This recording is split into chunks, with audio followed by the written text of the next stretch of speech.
कहते हैं कि कलयुग आ चुका, लेकिन अब दिख भी रहा है कि कलयुग आ चुका। आगे बढ़ने की इतनी अंधाधुंध दौड़ मची पड़ी है कि सही क्या गलत क्या वही हमें समझ नहीं आता। मैं बात कर रही हूँ हैदराबाद के राज्य तेलंगाना में यूनिवर्सिटी ऑफ हैदराबाद के पास आए हुए एक गाँव काचीबावली की, जहाँ 400 एकड़ की जमीन में फैला हुआ जंगल जो सरकार आईटी पार्क के नाम से उजाड़ रही है, वही जमीन जिसको बेचने से सरकार को 15,000 करोड़ का फायदा होगा और 50,000 करोड़ की लागत से वहां पर आईटी पार्क बनेगा, जिसमें 5 लाख से ज्यादा लोगों को नौकरियां मिलेगी। लेकिन क्या इन लोगों के लिए प्रकृति और प्राणियों के साथ अन्याय करना जरूरी है?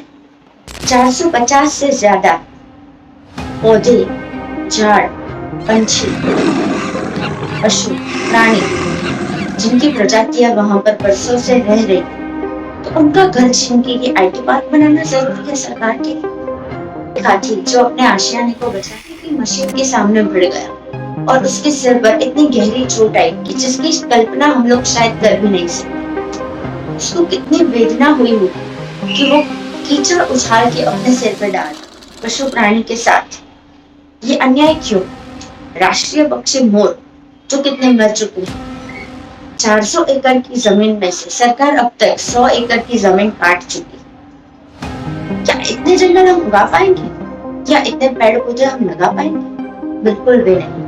कई साल बीत जाएंगे फिर भी नहीं। रिपोर्ट के हिसाब से अगर ये जमीन खाली कर दी गई तो वहां के एरिया का तापमान 5 डिग्री ज्यादा बढ़ सकता है, जिससे पर्यावरण को बहुत बड़ा नुकसान।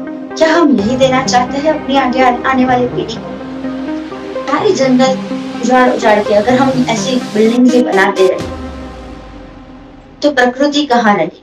पर्यावरण का क्या? ये अबोल जीव, राष्ट्रीय पक्षी मोर, हिरण, कितने सारे पंछी, ये हाथी, कितने सारे बंदर चीख रहे हैं, चिल्ला रहे हैं, लेकिन उनकी आवाज सुनने वाला कोई नहीं।